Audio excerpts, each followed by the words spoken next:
সেই ক্ষেত্রে আমাদের সঙ্গে একটা চুক্তি হয়েছিল, তারা সেখানেই থাকবে, কিন্তু শুধু রিনিউ করে দেওয়া পাসপোর্ট। সেই চুক্তিতে আমাদের সঙ্গে একটা আন্ডারস্ট্যান্ডিং হয়েছে। আমরা সেটা আমাদের আমরা স্লো যাচ্ছি কেন কিংবা আমাদের কোনো অসুবিধা আছে সেইটা দেখার জন্য না আসছি।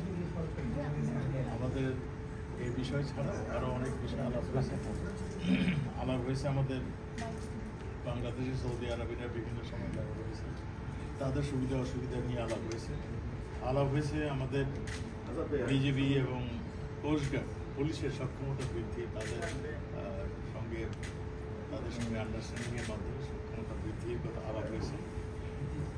একই সঙ্গে বাংলাদেশেও আমাদের বাংলাদেশে প্রশিক্ষণ কেন্দ্রগুলি আছে,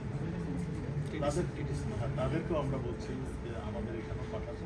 তাহলে আমাদের দুই দেশের মধ্যে একটা ফ্রেন্ডশিপ